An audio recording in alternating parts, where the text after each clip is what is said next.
Solemnidad a los santos del Van Buller, 30 de septiembre, San Gregorio el Iluminado, obispo de Ashtihad, probablemente los primeros que predicaron la fe cristiana en Armenia durante el segundo y el tercer siglo de nuestra era fueron los misioneros llegados de Siria y de Persia, pero las creencias y tradiciones locales en relación con las primeras evangelizaciones son distintas y contradictorias. Las fabulosas leyendas dicen que los primeros evangelizadores fueron los apóstoles San Bartolomé y San Judas Tadeo, y en relación con este último santo, le adjudicaron la historia del rey Abgar el Negro y su parecido con nuestro Señor Jesucristo, asunto este que en realidad pertenece a San Adai, que vivió en Edesa.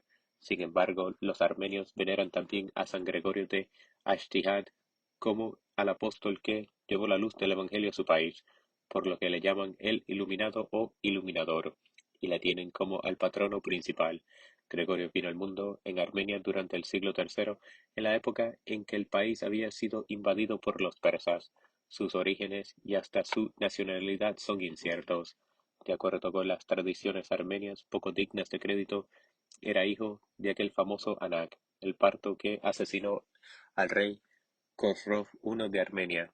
Este monarca, antes de morir, pidió a sus súbditos que le vengaran por medio del exterminio de la familia de Anak, y solo escapó de la matanza el recién nacido Gregorio, al que secuestró un mercader de Balanchapad y lo llevó a Cesarea, en la Capadocia. Se sabe con certeza que ahí fue bautizado, y a su debido tiempo se casó y tuvo dos hijos, San Aristakes y San Bardanes. Tiridates, uno de los hijos del asesino rey Khosrov, quien había vivido exilado en diversas partes del Imperio romano, logró reunir un ejército, al frente del cual regresó a Armenia y reconquistó el trono de su padre. A Gregorio se le dio un palacio para que viviese en la corte de Tiridates, pero no pasó mucho tiempo sin que cayese en desgracia a causa de sus actividades en favor de los cristianos y por el celo que ponía en la conversión de almas. No tardó en estallar la persecución activa contra estos, y en el curso de la misma uno de los más que sufrió fue Gregorio, pero a fin de cuentas triunfó puesto que consiguió convertir y bautizar al propio Tiridates. Y mientras los cristianos del imperio morían por centenares durante la persecución de Diocleciano, en Armenia se proclamaba al cristianismo como la religión oficial, y por eso se dice que el país fue el primer estado cristiano en la historia del mundo. Gregorio se trasladó a Cesarea, donde fue consagrado obispo por el metropolitano Leoncio. Estableció su sede en Ashtihad y con la asistencia de los misioneros sirios y griegos organizó su iglesia, instruyó a los nuevos convertidos y conquistó a otros muchos. Con el propósito de contar con un mayor número de sacerdotes, reunió a un grupo de jóvenes y personalmente los instruyó en las Sagradas Escrituras, en la moral cristiana y en las lenguas griega y siria, pero el episcopado fue hereditario y un siglo después el obispo primado de Armenia era un descendiente directo de Gregorio. Sin detenerse ni retroceder, nuestro iluminador llevó el nombre vivificador de Jesús de un extremo al otro de la tierra, en todas las estaciones y los climas, sin temor a las fatigas y siempre diligente en el cumplimiento de los deberes de un evangelizador, en lucha contra los adversarios, en ardientes prédicas ante los caudillos y los nobles, para iluminar todas las almas que, tras su renacimiento en el bautismo, se convertían en hijas de Dios, para que resplandeciera la gloria de Jesucristo, rescataba a los prisioneros y cautivos, y también a aquellos que vivían oprimidos por los tiranos, deshacía o enmendaba los contratos injustos. Tan solo con su palabra consolaba a muchos de los que sufrían o de los que vivían bajo el temor, al infundirles la esperanza en la gloria de Dios y plantarles en el alma la simiente de la gracia de nuestro Señor Jesucristo, a fin de que llegasen a ser enteramente felices.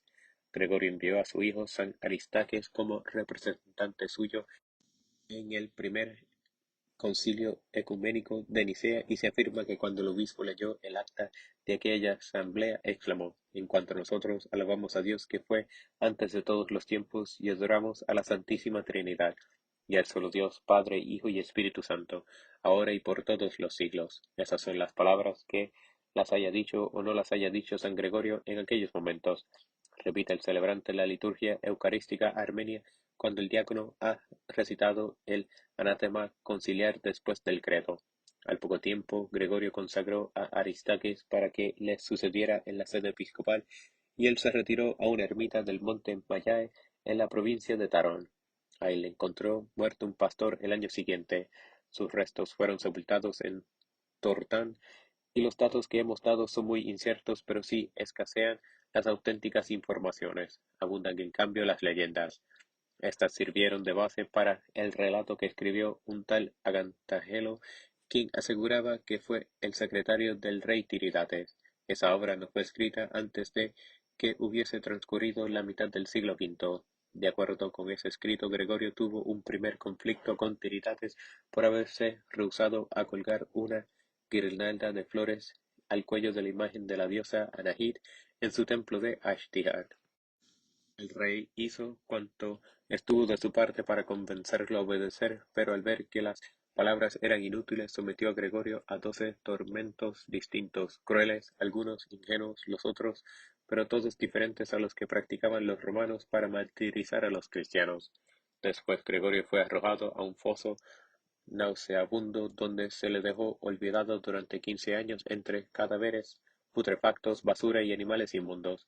Gracias a los buenos servicios de una viuda que a diario se acercaba al foso para dar de comer al desdichado, pudo mantenerse con vida. Tras el martirio de Santa Ripsima, el rey Tiridates se transformó en un oso y vivió en los bosques con los de su especie, pero la hermana del rey tuvo una visión en la que le fue revelado que únicamente las plegarias de San Gregorio podrían devolver al monarca su forma natural.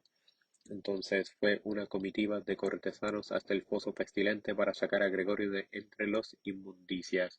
El santo se puso en oración y enseguida reapareció el rey, en persona, lleno de contrición y de gratitud, pidiendo el bautismo para él y toda su familia. Gregorio pasó una temporada en la corte tratado como el propio rey y luego se retiró a las soledades de Balar-Chapat, en las estribaciones del monte Ararat, donde se entregó al ayuno y la oración. Al cabo de 70 días se le apareció nuestro Señor Jesucristo y le dijo que en aquel lugar debía edificarse la gran iglesia catedral de Armenia. Gregorio se apresuró a cumplir con las órdenes celestiales y en poco tiempo se construyó una gran iglesia que se le llamó Et Miadasin, que significa el único esperado descendió. Es muy posible que la historia de la aparición haya sido inventada para reforzar la solicitud de que la Iglesia de Armenia fuese independiente de la Iglesia de Cesarea. Cada uno de estos maravillosos sucesos, los 12 tormentos, los 15 años en el foso, la liberación del foso y la visión son conmemorados por los armenios con una fiesta particular, aparte de las otras festividades en honor de San Gregorio. En algunas partes, como en Grecia, se le venera equivocadamente como un mártir. Los emigrantes armenios introdujeron la devoción a San Gregorio en el sur de Italia, y aún hay una iglesia en Nápoles que asegura poseer algunas reliquias del santo que, sin embargo, se conservan íntegras en la catedral de Armenia. A San Gregorio se le menciona en el canon de la misa armenia.